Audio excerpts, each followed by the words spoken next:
Princess Hana stood at the tall windows of the palace looking out at the stars. Another ship was coming, another group of suitors who wanted to marry her. She had seen so many over the years that she stopped counting after the first 100. That was 200 years ago. The palace floated above the capital city of the Valtrine Empire. Buildings made of crystal and metal stretched below her, connected by bridges of light. Millions of people lived in the city, but Hana felt alone. She always felt alone. Her father, Emperor Deho, walked into the room. His footsteps made no sound on the smooth floor. He was tall and powerful, his eyes glowing with the same violet light as hers. He had ruled the empire for 3,000 years, and he was tired of waiting for his daughter to choose a husband.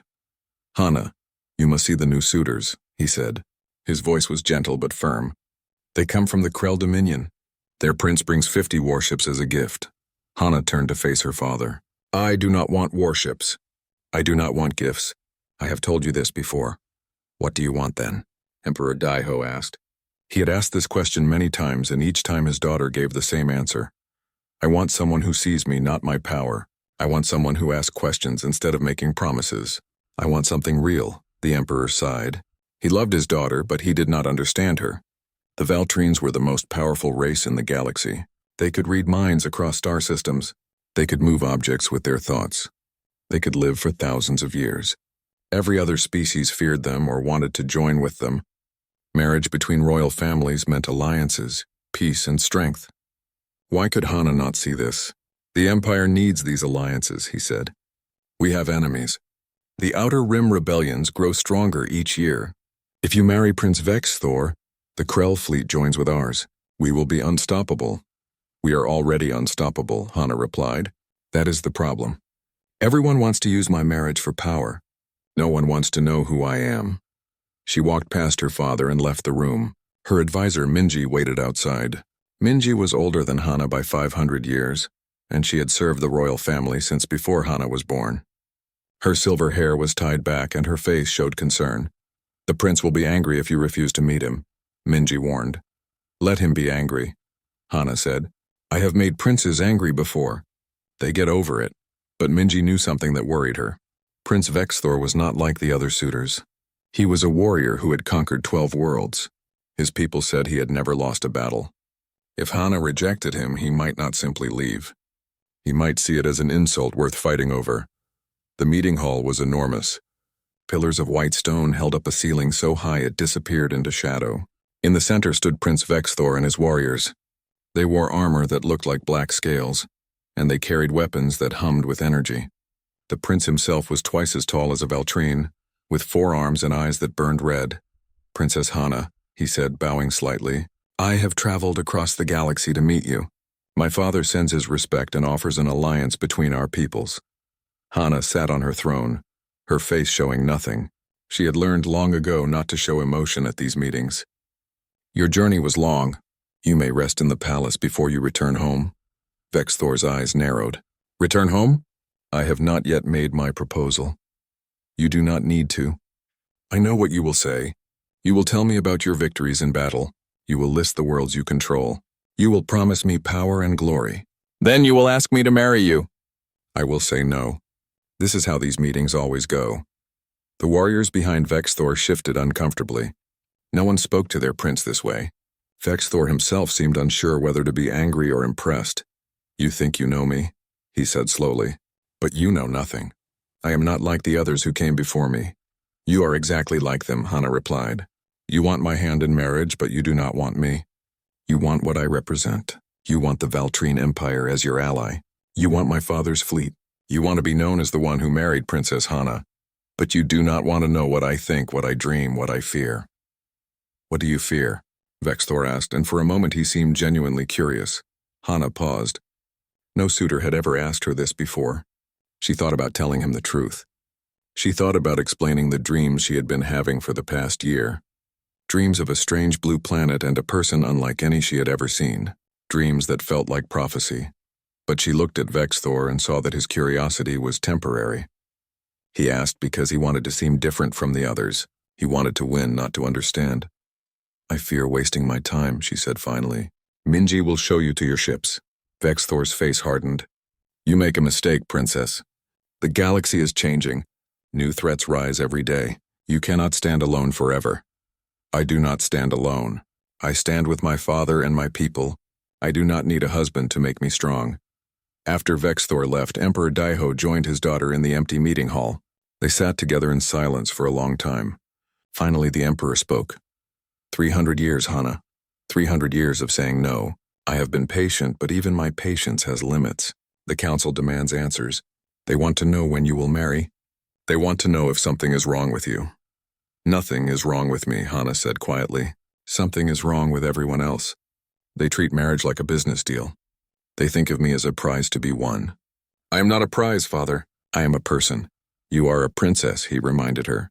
Your marriage is not just about you. It affects the entire empire.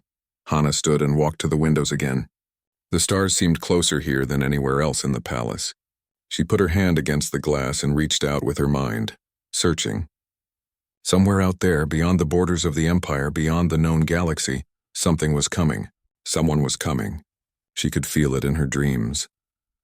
I will marry, she told her father, but not yet. The one I am waiting for has not arrived. Who are you waiting for? Emperor Daiho asked, frustrated and confused. Hana smiled, but it was a sad smile. I do not know his name. I do not know what he looks like. I only know that when he arrives, everything will change. The galaxy will never be the same. Her father wanted to argue, but something in his daughter's voice stopped him. Hana had inherited many gifts from her mother, who had died centuries ago. One of those gifts was prophecy. She could see pieces of the future in her dreams. If she said someone was coming, someone was coming. The emperor left his daughter alone with her thoughts and her dreams.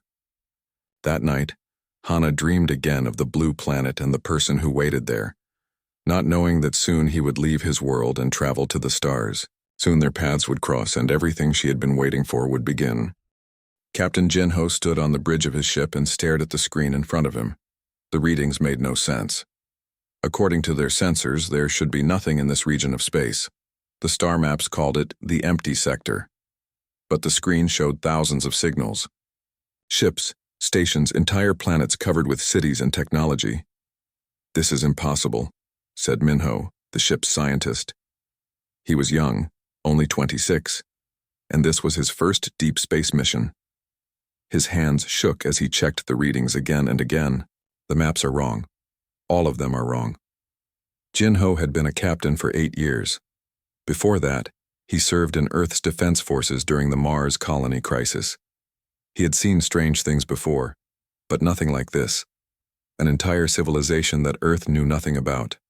A civilization that looked more advanced than anything humans had ever built. Sora, send a message back to Earth Command, Jinho ordered his first officer.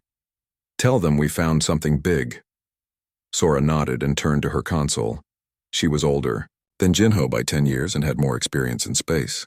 She did not scare easily, but her face showed worry now. Captain, it will take 6 months for the message to reach Earth, and another 6 months for their reply. We are on our own out here. The ship shook suddenly. Red lights flashed on every console. Their pilot, Jay, shouted a warning. 3 large vessels approaching fast, they just appeared out of nowhere. On the main screen, 3 enormous ships came into view. Each one was 10 times larger than Jinho's exploration vessel. They looked like they were made from liquid metal that flowed and changed shape, beautiful and terrifying at the same time. Are they hostile? Jinho asked, staying calm even though his heart raced. Unknown, Jay replied. They are surrounding us. We cannot outrun them. We cannot fight them. What do we do? Every member of the crew looked at their captain. Jinho thought fast. They were 8 months from Earth, alone in unknown space, facing ships that could destroy them in seconds. Running was pointless. Fighting was suicide. That left only one option. Open a communication channel, Jinho said. All frequencies. Captain, we do not even know if they understand radio signals, Minho protested. Then we will find out. Do it. Sora opened the channel. Jinho took a deep breath and spoke clearly. This is Captain Jinho of the Terran Expeditionary Force, representing the planet Earth. We come in peace. We did not know this space was occupied. We mean no harm and request diplomatic contact. For a long moment, nothing happened. The alien ships stayed in position around them. The crew barely breathed. Then a voice came through their speakers. It spoke in a language none of them recognized, but somehow they understood every word. Their ship's computer translated it instantly, which should have been impossible. Vessel from Earth, you have entered Valtrian territory without permission. Your species is unknown to us. Your technology is primitive. Explain how you achieved faster-than-light travel. Jinho glanced at Sora, who looked as surprised as he felt. Someone out there had technology that could translate a completely unknown language in real time. Earth's best computers could not do that. We achieved light speed 3 years ago, Jinho replied honestly. We are an exploration vessel. Our mission is to map this region and search for other intelligent life. We found you. This is first contact for our species. Another pause. Then the voice spoke again. You will follow our ships to the Imperial homeworld. Emperor Deho wishes to meet you. Do not deviate from the course we provide. Do not attempt to flee. Do not attempt to communicate with your home planet. If you disobey, you will be destroyed. The channel closed. A navigation path appeared on their screens, showing them exactly where to go. The 3 alien ships began to move, and Jinho's vessel followed automatically. Their pilot had no control anymore. They took over our ship, Jay said, his voice tight with fear. We are prisoners. We are guests, Jinho corrected, trying to sound more confident than he felt. If they wanted us dead, we would already be dead. They want to talk. That is good. Good? Yuna, the ship's doctor, stepped onto the bridge. She was the oldest crew member at 45, and she had seen enough to know when someone was trying to be brave. Captain, we know nothing about these people. We do not know what they want. We do not know what they will do to us. Jinho turned to face his crew. All 12 of them were there now, crowded onto the small bridge. They looked scared. They looked to him for answers he did not have. Listen, he said. We are the first humans to meet another intelligent species. This is the most important moment in human history. Yes, we are scared. Yes, we are in danger. But we are also witnesses to something amazing. We will stay calm. We will be respectful. We will show them that humans are worth knowing. Understood? One by one, they nodded. They trusted him. Jinho hoped that trust was not misplaced. The journey took 2 days. During that time, the crew prepared as best they could. Hyun, their engineer, made sure everyone's translation earpieces were working. Minho studied what little data they could gather about the alien ships. Sora wrote a report about everything that happened in case they never made it home. Jinho spent the time thinking about Earth. His family lived in Seoul. His mother ran a small restaurant near the Han River. His younger brother was studying medicine. They thought Jinho was on a routine exploration mission. They had no idea he might be starting a war or saving humanity or both. When they finally arrived at the Valtrian homeworld, the crew pressed against the windows to look. The planet was larger than Earth, covered in oceans that looked purple instead of blue. Above it, thousands of structures floated in space, not ships but cities, entire cities floating in orbit connected by beams of light. How is this possible? Minho whispered. The energy requirements alone would be. It is impossible. It is not impossible, Jinho said. We are looking at it. We just do not understand it yet. Their ship was guided to a landing platform on one of the orbital cities. When the doors opened, they got their first look at the Valtrines. They looked almost human, but not quite. Taller, with skin that seemed to glow from within. Their eyes were larger and completely violet, with no white parts at all. They wore clothes made from fabric that moved like water. A group of guards met them. Each guard carried a weapon that looked like a crystal staff. The guards did not point the weapons at the humans, but the message was clear, the humans were not in control here. One guard stepped forward and spoke. Again, the words were translated instantly. You will come with us to the Imperial Palace. Emperor Deho will decide what to do with you. As they walked through the city, people stopped to stare at the humans. Children pointed and whispered. Adults studied them with curious but cautious expressions. Jinho realized that these people had probably never seen a species like humans before. To them, Humans must look strange and weak and primitive. The Imperial Palace was beyond anything Jinho had imagined. It was made of crystal that caught the light and threw rainbows everywhere. Waterfalls flowed upward instead of down. Gardens grew in the air without any visible support. Everything was beautiful and impossible. They were led through corridors that seemed to go on forever. Finally, they reached a massive hall with a ceiling so high Jinho could barely see the top. At the far end sat two thrones. On the larger throne sat Emperor Deho. He looked ancient and powerful, his violet eyes studying the humans with an intensity that made Jinho's skin crawl. On the smaller throne sat a woman, Princess Hana. Jinho looked at her and felt something strange. Recognition. As if he had seen her before, even though he knew that was impossible. She looked back at him with the same confused expression.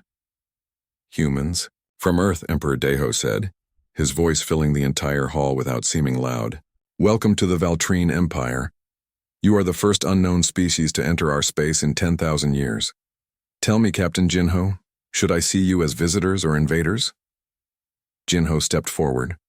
His legs felt weak, but he kept his voice steady. We are visitors, Your Majesty. We come seeking knowledge and friendship. Earth is a young civilization. We have much to learn. Young indeed, the Emperor agreed. Your ship's technology is barely functional. Your species has no psionic abilities. You cannot even communicate properly without primitive machines. Why should we not simply destroy you and forget you exist? It was a test. Jinho knew it was a test. The Emperor wanted to see how humans would react to threats. Because, Your Majesty, Jinho replied, every civilization was young once, even yours. And the greatest mistake any civilization can make is to destroy something simply because they do not understand it. We may be primitive to you, but we have survived wars, diseases, natural disasters, and our own worst impulses. We are here because we refuse to give up. That should count for something. Princess Hana could not stop staring at the human captain. From the moment he entered the throne room, something inside her shifted. The dreams that had haunted her for a year suddenly made sense. This man, this human from the blue planet she had seen in her visions, he was real.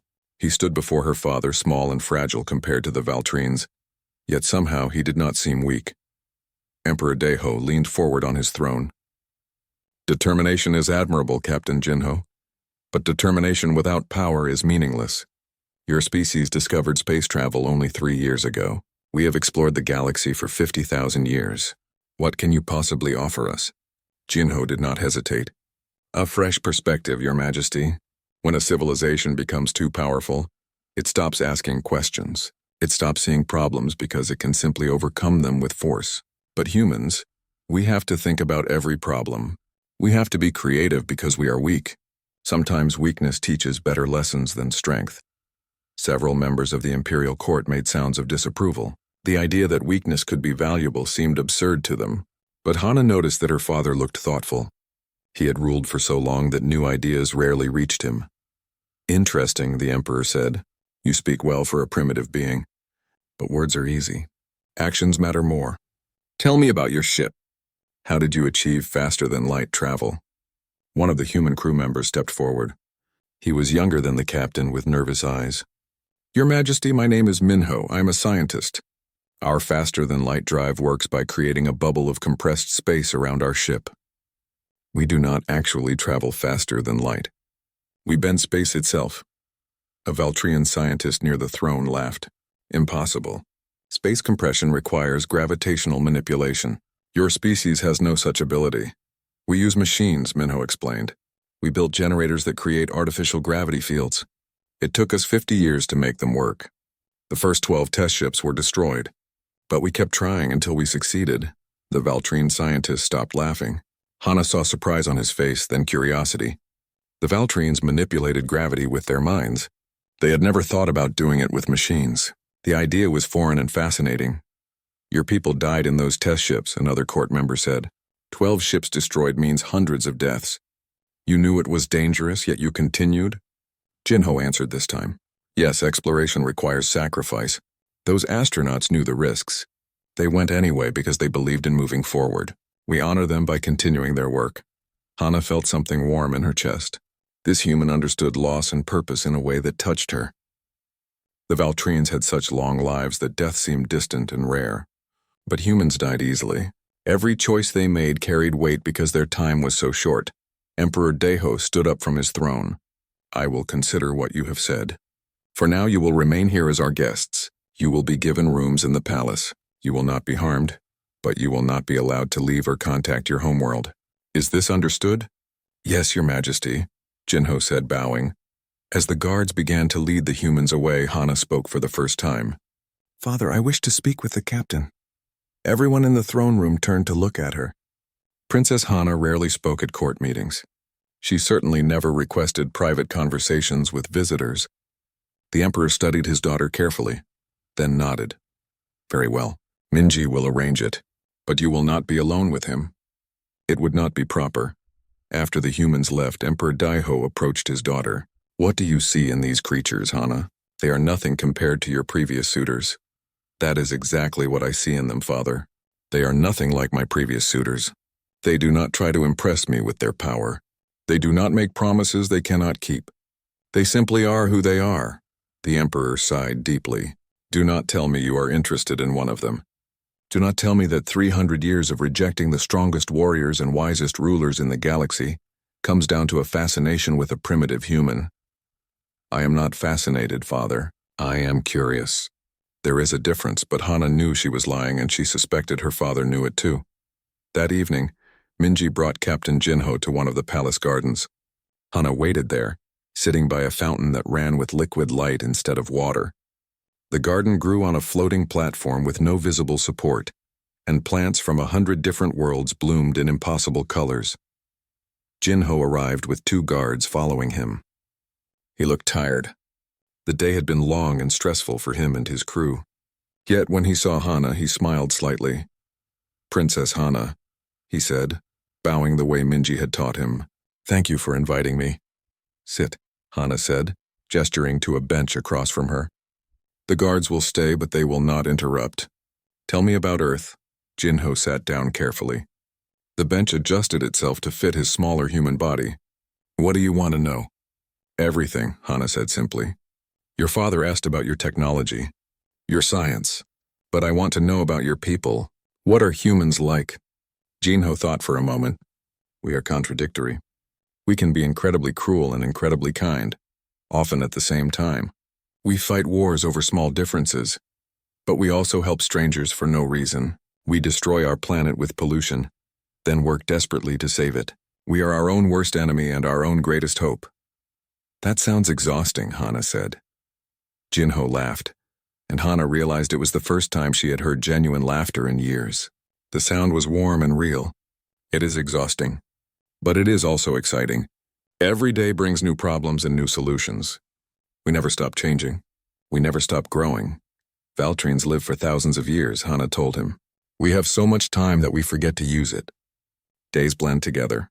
Centuries pass and nothing truly changes. We are powerful, but we are stagnant. How old are you? Jinho asked, then quickly added, if that is not a rude question. I am 347 years old. My father is over 3,000. By human standards, I suppose I am ancient.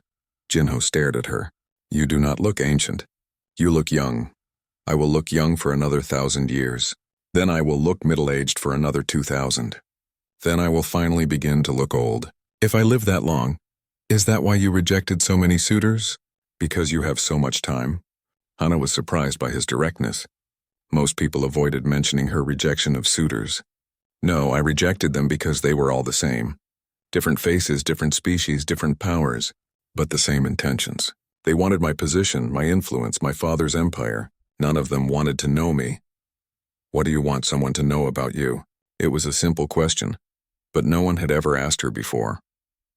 Hana found herself answering honestly.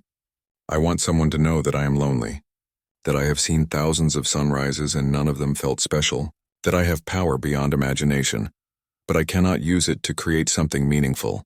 I want someone to understand that immortality is a gift and a curse. Mostly a curse. Jinho listened without interrupting. When she finished, he said, On Earth we have a saying. It is better to burn brightly for a short time than to glow dimly forever. Humans only live about 80 years if we are lucky, maybe 100 with good medicine. But we try to make those years count.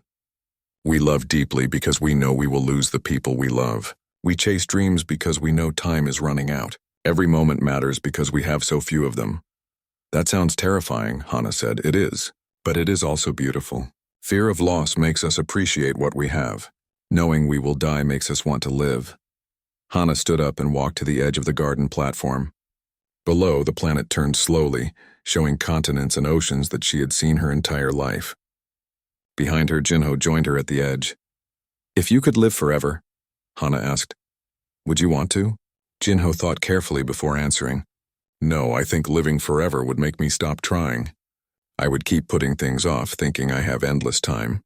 The reason I became an explorer was because I knew my life was short. I wanted to see as much as possible before I died. If I knew I would never die, I might never leave home. I have lived for over 3 centuries and I have never left this system, Hannah admitted. I have never explored the galaxy my father rules. I have never seen the wonders other species talk about. I sit in my palace and wait. For what, I do not know. Maybe you were waiting for a reason to leave, Jinho suggested. Hannah turned to look at him. He was shorter than her, weaker than her, and would die before she even reached middle age. Yet something about him made her feel more alive than she had in years. The dreams had shown her this moment. Standing in the garden with a human, talking about life and death and meaning. The prophecy was unfolding exactly as she had seen it. Captain Jinho, she said slowly, do you believe in fate? No, he replied immediately. I believe in choices. Fate is what happens when we stop choosing. Then I choose to make a request of you. Tomorrow my father will question you again. He will ask about Earth's military, your resources, your weaknesses. Answer him honestly, but also show him what I saw today. Show him that humans have value beyond their technology or their power. Show him that you understand things we have forgotten. News of the humans spread through the Valtrine Empire faster than light itself. Within hours of their arrival, every connected world knew about the primitive species that had stumbled into Imperial space. Within days, opinions formed. Some found the humans curious. Others found them amusing. Many found them irrelevant. But the rejected suitors found them threatening. Prince Vexthor of the Krell Dominion heard the news while commanding his fleet in the Outer Rim. His second officer brought him the report, and Vexthor read it 3 times to make sure he understood correctly. Princess Hannah, who had rejected his proposal just 2 months ago, had requested a private meeting with the human captain. Princess Hannah, who never showed interest in anyone, was spending time with a creature whose species had only just learned to leave their own planet. Vexthor crushed the datapad in his hand. The metal bent and sparked. His officers stepped back, knowing their prince's temper. Prepare my ship, Vexthor ordered. We return to the Imperial homeworld immediately. My prince, his second officer, said carefully, the princess has rejected many suitors. Perhaps this human is simply a curiosity. Perhaps nothing. If Princess Hannah is showing interest in these humans, then I will show her why she should have chosen me instead. Ready the ship. Now. The journey took 3 days. During that time, other rejected suitors also heard the news and made similar decisions. Prince Kato of the Silicon Alliance, Lord Daesung of the Merchant Guild, Commander Yunji of the Warrior Clans. They all traveled to the Imperial homeworld, angry and insulted that a primitive species had gained what they could not. When Vexthor arrived, he went directly to the Imperial Palace and demanded an audience with Emperor Deho. The Emperor agreed to meet him, though he seemed tired and irritated. Prince Vexthor, the Emperor said, you returned sooner than expected. What brings you back? I come to issue a challenge, Your Majesty. Vexthor stood tall, his forearms crossed over his chest. These humans have gained Princess Hannah's attention through unknown means. Perhaps trickery, perhaps technology. I do not know, but I know the traditions of your people. If these humans are worthy of the princess's time, let them prove it. I challenge their leader to the trials of worth. The throne room fell silent. The trials of worth were ancient, dating back to the first Valtrine emperors. Any suitor could be challenged to 3 tests: combat, intellect, and spirit. The tests were designed to find the strongest, smartest, and most honorable among competitors. No non-Valtrian had ever completed all 3 trials. Most died in the first. Emperor Deho frowned. The trials are meant for suitors competing for my daughter's hand. Captain Jinho has made no such claim. He is simply a visitor. Then let him. Prove he deserves to be more than a visitor. Vexthor replied. Or let him admit that his species is weak and unworthy of the princess's attention. Before the emperor could respond, Princess Hana entered the throne room. She had been listening from the doorway. Her face showed anger that few had ever seen from her. You dare to use ancient traditions to threaten guests of this empire? She said to Vexthor. Captain Jinho has done nothing to you. He has made no claims. He has shown no disrespect. Your challenge is based on jealousy, not honor. My challenge is based on tradition, Vexthor corrected. A tradition your father must uphold, unless he wishes to appear weak before the other species of this empire. It was a trap, and everyone knew it. If Emperor Daiho refused the challenge, people would say he broke tradition to protect the humans. Other species would see it as favoritism or weakness, but if he accepted the challenge, Captain Jinho would face trials designed to kill him. The Emperor looked at his daughter, then at Vexthor, then at the gathered court. Finally, he spoke. The challenge is legal under our laws, but I will not force Captain Jinho to accept. The choice is his. Bring the human here. Guards brought Jinho to the throne room minutes later. He looked confused and worried. When Minji quietly explained the situation to him, his face went pale. But when Emperor Daiho asked if he would accept the challenge, Jinho surprised everyone. I accept, he said firmly. Captain, no. That was Sora, his first officer, who had come with the guards. These trials will kill you. We need you alive. The crew needs you. Earth needs you. Jinho turned to face his officer and friend. If I refuse, they will see humans as cowards. They will think we are weak and not worth respecting. But if I try, even if I fail, they will remember that humans do not run from challenges. They will remember that we have courage. Courage is useless if you are dead, Sora argued, her voice breaking. Maybe.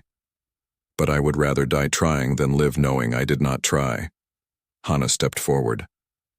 Captain Jinho, you do not understand what you are agreeing to. The trials of worth have killed 17 challengers in the past 100 years. All of them were stronger, faster, and more experienced in combat than you. Prince Vexthor himself has killed 5 challengers. You cannot win. Jinho looked at her, and something passed between them. An understanding, a connection. Perhaps I cannot win, he said quietly. But I can try. And sometimes trying is enough. Emperor Daiho stood from his throne. Very well.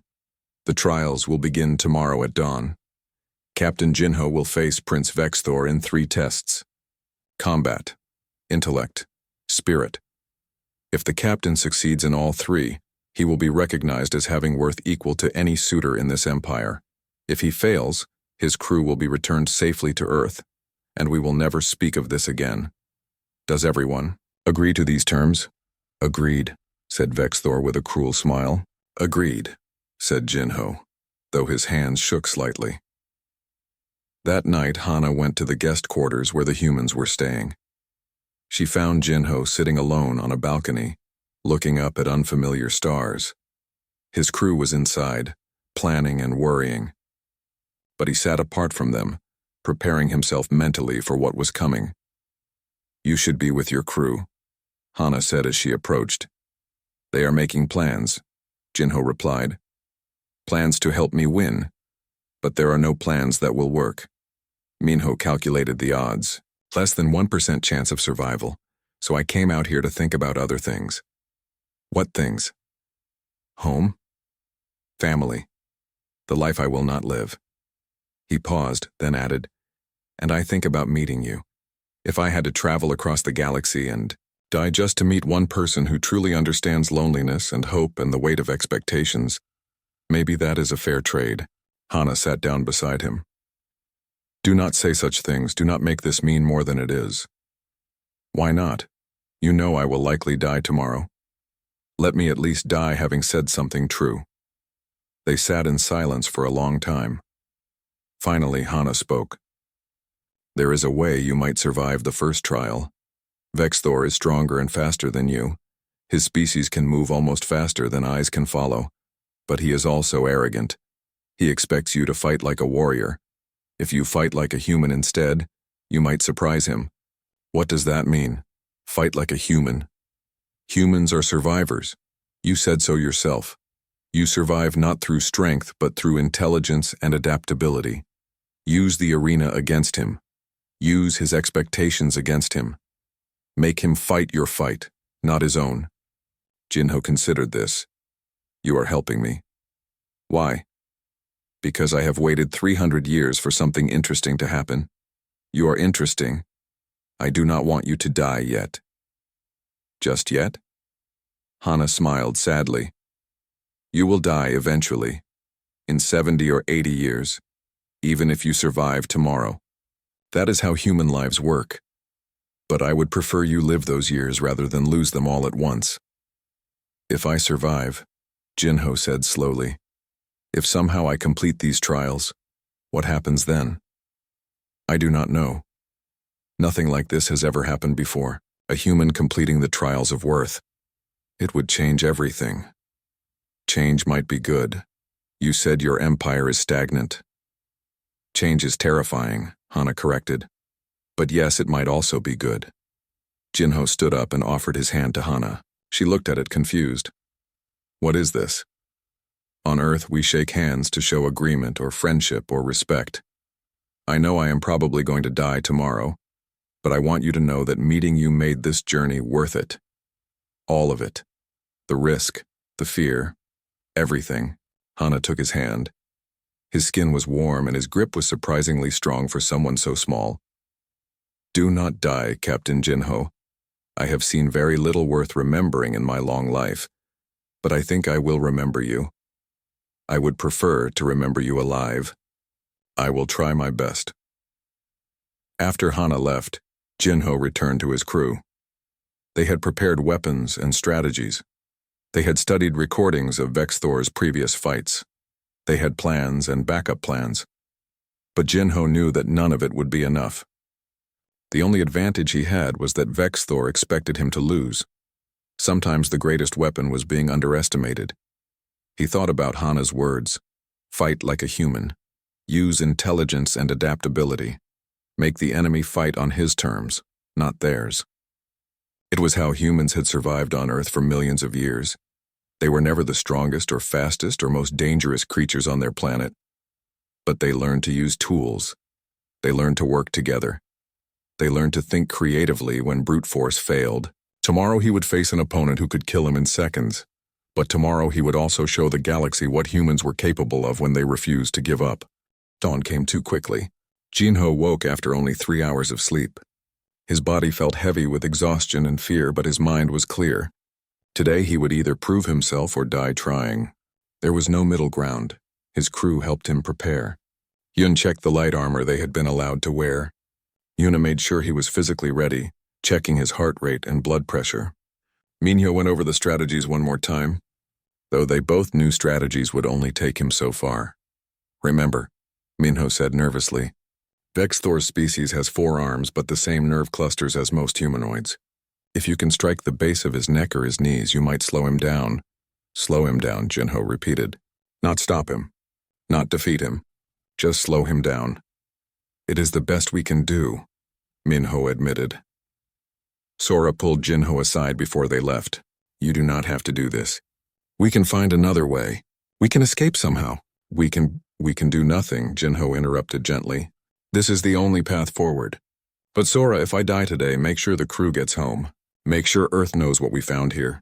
Make sure my family knows I did my best. I will, Sora promised, tears in her eyes. But you are not going to die. You are too stubborn to die.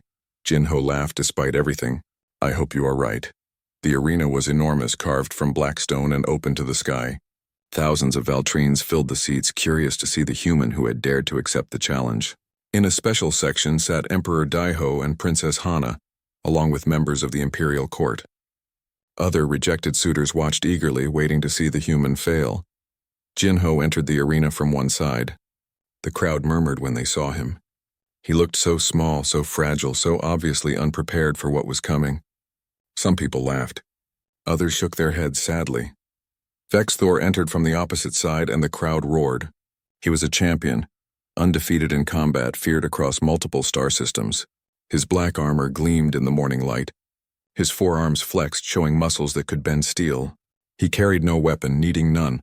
An announcer's voice echoed through the arena. The first trial is combat.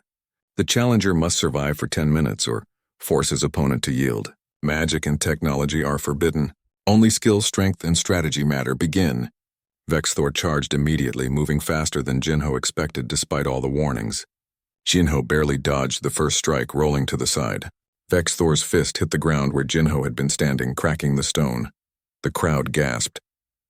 Not at Vexthor's strength, which they expected, but at Jinho's speed. For a human, he moved surprisingly well. But it was not enough. Vexthor spun and struck again. This time his lower left fist caught Jinho in the ribs, sending him flying across the arena. Jinho hit the ground hard and tasted blood. 1 minute, Vexthor called out. You have 9 more minutes to survive. Or you can yield now and save yourself the pain. Jinho stood up slowly, holding his ribs. Something was definitely broken. But he had expected injuries. Pain was part of the plan. He had to think like a human, not a warrior. Humans use tools. Humans use their environment. Humans cheated when fighting fair meant death. He looked around the arena quickly, analyzing. The black stone was smooth but had cracks where Vexthor's fist had struck. The arena was circular with walls that curved upward. The sun was bright overhead. And there, near the edge, he saw what he needed. A drainage grate. Jinho ran toward it, ignoring the pain in his ribs. Vexthor followed, laughing. Running only delays the inevitable.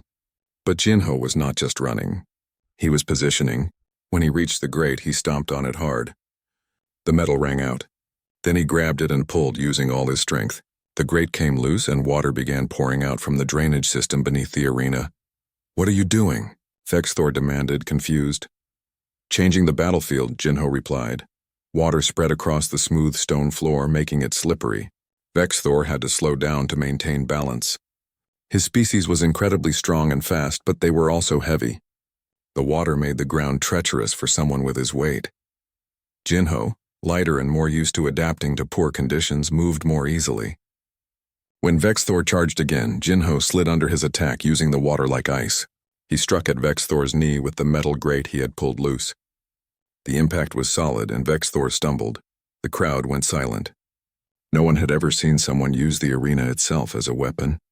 It was clever, maybe too clever. Some people called it cheating. But the rules said no magic or technology. They said nothing about using what the arena provided. Vexthor roared in anger and pain. He moved more carefully now, aware that his opponent was more dangerous than he looked. You fight without honor. I fight to survive. Jinho shot back. Honor does not matter if you are dead. They circled each other. Vexthor was stronger, faster, and more skilled. But Jinho had changed the conditions. He had taken Vexthor's advantages and turned them into disadvantages. Now the question was whether he could survive 10 minutes. 5 minutes passed. Jinho took more hits. His face swelled from a strike to his jaw. His left arm hung uselessly, probably broken. But he kept moving, kept adapting, kept using the water and the uneven ground to his advantage. Every time Vexthor tried to end the fight quickly, Jinho found a way to slip away or redirect the attack. 8 minutes passed. Both fighters were exhausted. Vexthor had never fought an opponent who refused to give up like this. Every warrior he had faced before eventually made a mistake or lost hope. But this human kept finding new ways to survive. It was frustrating and infuriating. 9 minutes passed. Jinho could barely stand. His vision blurred from blood loss and exhaustion. 1 more minute. Just 1 more minute. Vexthor charged one final time, determined to end this before time ran out. He moved with all 4 arms extended, impossible to dodge. But Jinho did not try to dodge. Instead, he dropped flat on the wet ground and slid between Vexthor's legs. As he passed underneath, he struck upward with the metal grate at the nerve cluster behind Vex Thor's knee that Minho had identified. Vex Thor's leg gave out. He crashed to the ground, face first in the water. For a moment he lay there stunned. Then he tried to stand, but his leg would not support him. The nerve strike had temporarily paralyzed the limb. The announcer's voice rang out. 10 minutes! The human has survived. The first trial is complete. The crowd erupted in noise. Some cheered. Some protested. Everyone had opinions. But the result was undeniable. Jinho had survived something that should have killed him. Guards helped Jinho to his feet and escorted him to a medical area. Yuna immediately began treating his injuries while his crew surrounded him, equal parts relieved and amazed. You did it, Sora said in disbelief. I do not know how, but you did it. I fought like a human, Jinho replied through swollen lips. Just like Hana suggested. After an hour of medical treatment, Jinho was brought back to the arena for the second trial. His ribs were wrapped, his arm was in a stabilizer, and he had been given medicine for the pain. But he was alive, and that was more than most people had expected. The second trial was intellect. Jinho and Vex Thor were each given the same problem to solve, a quantum mathematics equation that predicted the collapse patterns of unstable stars. It was a problem that required understanding physics at a level beyond human education. Vex Thor worked quickly, using methods taught by the greatest minds in the Krell Dominion. His answer came in 20 minutes, and it was correct according to standard Valtrine physics. Jinho stared at the problem for 30 minutes. He understood perhaps 1/3 of the mathematics involved. There was no way he could solve it the traditional way. So he had to find an untraditional way. He called Minho over and whispered frantically. Together they approached the problem not through advanced mathematics but through philosophical reasoning. Humans had spent centuries thinking about paradoxes and logic problems. They looked at the equation and saw something the Valtrines missed. It was based on an assumption that might be wrong. What if stars do not collapse in predictable patterns? Jinho asked the judges. What if the equation itself is flawed because it assumes order where there might be chaos? The head judge, an ancient Valtrian scholar, frowned. Explain. Jinho did his best. He talked about human chaos theory. He talked about how small changes could create massive differences in outcomes. He talked about the limits of prediction when dealing with complex systems. He could not prove his answer with mathematics, but he could prove it with logic and philosophy. The judges argued among themselves for over an hour. Finally, the head judge spoke. The human's answer is unconventional. It challenges our fundamental assumptions, but it is not wrong. In fact, our recent observations of stellar collapse have shown irregularities that this approach might explain. We declare this trial a draw. A draw was almost unheard of in the trials of Worth. But it meant Jinho advanced to the third trial. One more test. One more chance to prove himself or die trying. The third trial would not begin until the next day. The trial of spirit required both competitors to be mentally prepared, and after the first 2 trials, everyone needed rest. Jinho was taken back to the medical facility where Yuna worked to heal his injuries as much as possible in the time they had. You should be dead, Yuna said as she examined his scans. 3 broken ribs, a fractured arm, internal bruising, and a concussion. Yet somehow you keep moving. I do not have a choice, Jinho replied simply. If I stop moving, I die. So I keep moving. That is not how bodies work, Yuna protested. You need rest. You need healing time. I need to survive one more trial. Then I can rest.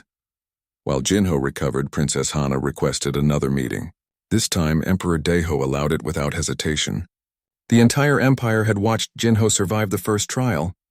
People who had laughed at him now spoke his name with respect. The emperor himself was impressed, though he tried not to show it.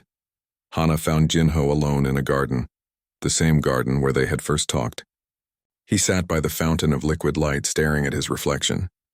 When he heard her approach, he tried to stand, but pain stopped him. Do not rise, Hana said quickly. You have earned the right to sit in my presence. I have earned the right to hurt in your presence, Jinho corrected with a weak smile. Everything aches. Hana sat beside him closer than before. You surprised everyone today. Vex Thor has never been defeated in combat, yet you survived against him. The scholars have never seen someone approach the second trial the way you did. You think differently than we do. I think like a human, Jinho said. We are not strong enough to force solutions, so we find creative ones. We are not smart enough to know everything, so we question everything. It is not better or worse than how Valtrians think. Just different. Different is good, Hana said quietly. Different is what I have been waiting for. They sat in silence for a moment. Then Jinho spoke. Can I ask you something? Why did you reject all those suitors? They were powerful, important, capable. Any of them could have given you what your empire needed. They could give the empire what it needed, Hana agreed. But what about what I needed? I watched suitor after suitor come before me. They spoke of their accomplishments. They promised me wealth and power. They talked about alliances and politics and strategy. But none of them asked me what I wanted. None of them saw me as a person, only as a prize. What do you want? Hana turned to look at him. His face was bruised and swollen. His arm was in a stabilizer. He looked exhausted and beaten, yet his eyes still held kindness and genuine curiosity. He asked not because he wanted to use the information, but because he truly wanted to know. I want to feel something, Hana said. For 300 years I have felt nothing. I have watched centuries pass like days. I have seen empires rise and fall. I have learned everything there is to learn and done everything there is to do, but I have never felt truly alive. Not until you arrived. I am just a human, Jinho said. I will be dead in 70 or 80 years. Less if tomorrow goes badly. What can I possibly offer you? Mortality, Hana replied. You know your time is limited, so you make every moment matter. You risk your life for your crew because you understand sacrifice. You fight impossible battles because you understand hope. You are alive in a way I have forgotten how to be. That is not something I can teach you. That is something you have to choose. I know. But being near you reminds me that I can choose, that I do not have to accept eternal emptiness just because I will live forever. You make me want to feel again. Jinho reached out with his good hand and took hers. The gesture was simple but meaningful. Two beings from different worlds, different species, different lifespans, connected by something neither fully understood. Tell me about the trial of spirit, Jinho said. What should I expect? Hana hesitated. It is the most dangerous trial because it attacks the mind, not the body. You will face your greatest fear made real through psionic projection. Most people see monsters. Some see death. A few see personal failures or losses. Whatever you fear most, that is what you will face, and how do I defeat a fear? That is the question everyone asks. Most try to fight it or run from it. Both approaches usually fail. The few who succeed are those who accept their fear and move forward anyway. Accept it, Jinho repeated thoughtfully. Not overcome it or defeat it. Just accept it. Yes, but knowing this does not make it easier. When you are in the trial, your fear will seem completely real. Your mind will believe it. Intellectually knowing it is an illusion does not stop the terror. I am already terrified, Jinho admitted. I have been terrified since we arrived here. Terrified of failing my crew. Terrified of disappointing Earth. Terrified of dying without accomplishing anything meaningful. So maybe fear is not new to me. Maybe I have been living with it this whole time. Hana squeezed his hand gently. You are braver than you think, Captain Jinho. I am more scared than you think, Princess Hana. But fear and courage are not opposites. Courage is being afraid and doing things anyway. They talked long into the night. Hana told him about growing up in the palace, about watching her mother die when she was only 50 years old, about the loneliness of being different, even among her own people, about the dreams that had shown her his arrival months before it happened. Jinho told her about Earth, about his family in Seoul, about the restaurant his mother owned and how she made the best kimchi stew in the city, about his brother who wanted to be a doctor, about joining the military, then leaving to explore space because he needed to see what was beyond Earth's sky. If I survive tomorrow, Jinho said as false dawn began to light the sky. What happens then? I do not know, Hana admitted. No one has completed all 3 trials except Valtrians. The rules do not say what happens if a human succeeds, but I think it means you would be recognized as having worth equal to any suitor. You would have the right to make proposals of alliance, of friendship, of other things. Hana's face showed color that might have been a blush, though it was hard to tell with her luminescent skin. And if I did make a proposal? If I asked for your time, your friendship, your consideration, what would you say? Hana looked at him for a long moment. I would say that I have waited 300 years to meet someone interesting. I would be foolish to reject them now. But Jinho, you must understand. I will live for thousands of years. You will not. Becoming close to you means I will watch you grow old and die while I remain young. That is pain I have avoided for centuries. Losing people hurts less when you never let them close. So you have chosen safety over connection, loneliness over loss. Yes, and I have been miserable for it. Then maybe it is time to choose differently, Jinho suggested. Maybe it is time to risk pain for the chance of joy, even if that joy is temporary. All joy is temporary, Hana said. Even for someone who lives as long as I do. Nothing lasts forever. I think I have been afraid of the wrong thing. I have been afraid of loss when I should have been afraid of never having anything to lose in the first place. The sun rose fully, painting the sky in colors Earth did not have. Jinho stood carefully, every movement causing pain, but he smiled anyway. I should prepare for the trial. Whatever happens today, thank you for these conversations. Thank you for seeing me as more than just a primitive human. Thank you for seeing me as more than just a powerful princess.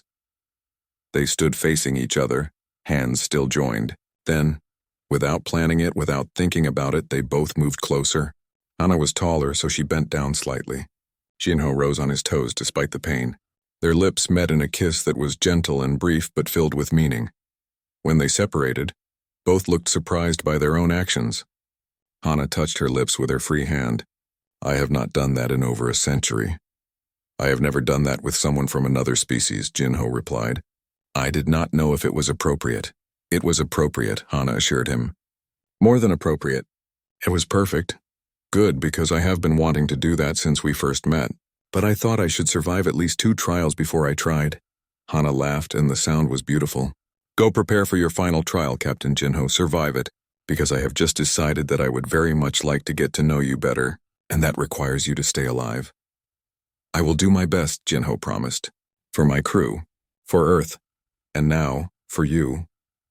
As Jinho walked away, Hana watched him go. Something had changed in her during these past few days.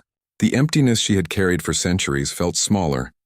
The endless years ahead seemed less like a burden and more like opportunity. All because a small human from a primitive planet had stumbled into her life and reminded her what it meant to feel. She returned to her chambers and sat by the window, watching the arena below where the final trial would soon take place. For 300 years she had said no to every proposal, every suitor, every possibility.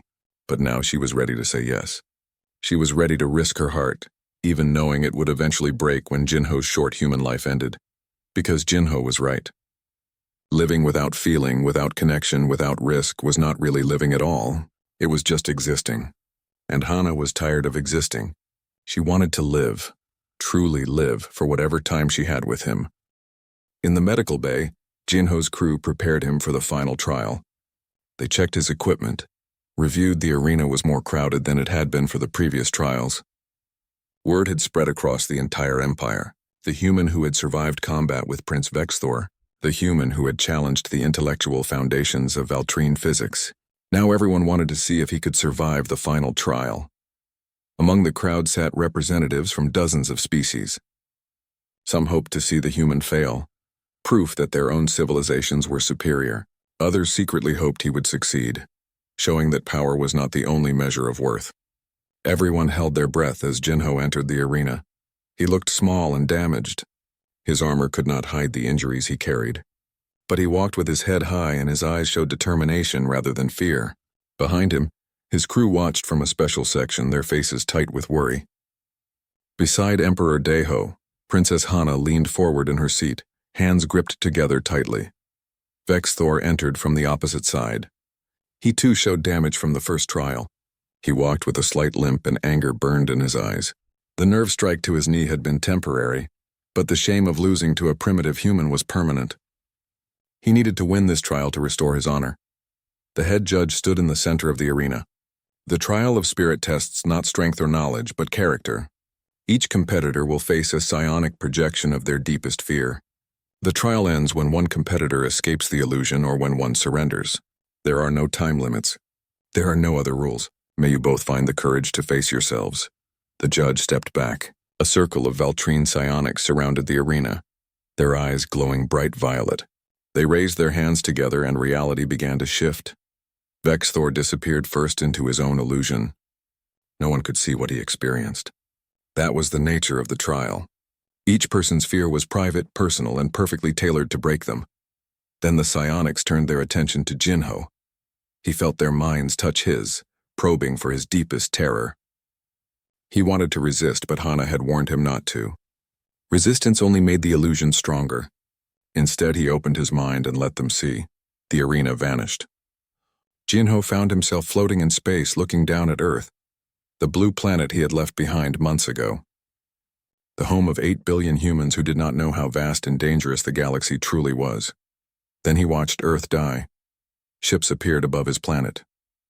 Thousands of them. Valtrian ships, Krell ships, ships from species he did not recognize. They fired their weapons and Earth's surface turned to fire. Cities disappeared in seconds. Oceans boiled. The atmosphere burned away. Within minutes, Earth was nothing but a dead rock, and every human who had ever lived was gone. Jinho screamed. He tried to fly to Earth to stop it, to do something, but he was frozen in space, forced to watch. He saw his mother's restaurant in Seoul consumed by flames. He saw his brother's university collapse. He saw everything he loved destroyed. Then the vision shifted. He was back on his ship, but his crew was dead. Sora, Minho, Hyun, Jae, Yuna, all of them floating in zero gravity, their eyes empty and staring. A voice echoed around him, his own voice saying, "This is your fault. You led them here. You got them killed. You doomed Earth by revealing its location." This was his fear, not his own death, but the death of everyone he cared about. The weight of responsibility turned into unbearable guilt. He had failed them all. In the real arena, Jinho's body convulsed. The watching crowd murmured. Many challengers broke at this point, their minds unable to handle the terror. Some died from the shock. Others went mad. A few surrendered immediately, preferring dishonor to the continued horror. But Jinho did something unexpected. He stopped screaming. He stopped trying to move. Instead, he floated in the illusion and spoke. "This might happen," he said quietly. "By coming here, by revealing Earth's existence, I might have doomed my species. This fear is not irrational. It is possible, maybe even likely." The illusion intensified, trying to break him. His mother appeared in front of him, burned and dying, reaching out. "Why did you leave us? Why did you bring them to our world?"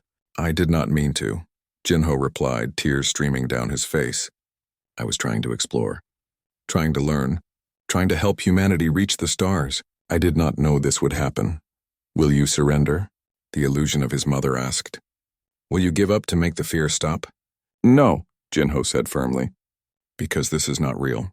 This is what might happen, not what has happened. And if there is a chance I can prevent it, I must try. I must keep moving forward, even knowing I might fail, even accepting that my choices carry consequences." He looked at the burning Earth, at his dead crew, at his mother's accusing face. "I accept this fear. I accept that I might fail. I accept that my actions might lead to loss. But I refuse to let fear stop me from acting. Because hope requires courage, and courage means moving forward despite fear, not in the absence of it." The illusion began to crack. The psionics watching were amazed. No one simply accepted their fear before. Everyone fought it or ran from it or surrendered to it. But acceptance was different. Acceptance was seeing the fear clearly and choosing to continue anyway. "I see you, fear," Jinho said to the dying Earth. "I acknowledge you. You are real and valid and powerful, but you do not control me. I control me, and I choose to believe that I can make a difference. I choose to hope that bringing humans and Valtrians together will help both species, not destroy them. I choose to trust that the future is not written yet." The illusion shattered completely. Jinho found himself back in the arena on his knees, breathing hard. The psionics stepped back, their faces showing shock. The crowd was silent. Across the arena, Vexthor was still trapped in his illusion. His body shook violently. He had been facing his fear for less time than Jinho, but he was fighting it with all his strength. Fighting only made it stronger. After another minute, Vexthor screamed and collapsed. The psionics released him from the illusion. He lay on the ground, breathing heavily, defeated. He had not escaped his fear. He had not accepted it. He had simply endured until his mind could take no more. The head judge approached both competitors. He looked at Vexthor, then at Jinho. Then he raised his voice so everyone could hear. "The trial of spirit is complete. Prince Vexthor faced his fear with strength but could not overcome it. Captain Jinho faced his fear with acceptance and transcended it. The human has passed all 3 trials. He has proven his worth. The arena erupted. Some people cheered. Some protested loudly. Bexthor struggled to his feet, humiliation and rage on his face. But he could not argue with the results. He had lost. A human had defeated him. Emperor Daeho stood from his throne. Captain Jinho, approach. Jinho walked to the center of the arena. Every step hurt, but he forced himself to move with dignity. He had won. Somehow, impossibly, he had won. You have completed the trials of worth, the Emperor said. No non-Valtrian has ever achieved this. You have earned the right to speak before this court as an equal. What do you request? Jinho took a deep breath. This was the moment that would define everything. Your Majesty, I request diplomatic relations between Earth and the Valtrian Empire. I request that humanity be recognized as a species worth knowing, worth protecting, worth including in the galactic community. I request a chance for our two civilizations to learn from each other. The Emperor considered this. You request much for a species that can barely leave its own planet. I request a chance, Jinho corrected. Nothing more. Let us prove ourselves over time. Let us show you what humans can offer. We may be primitive by your standards, but we have value. We have perspective. We have ideas you have not considered because you are too powerful to knee.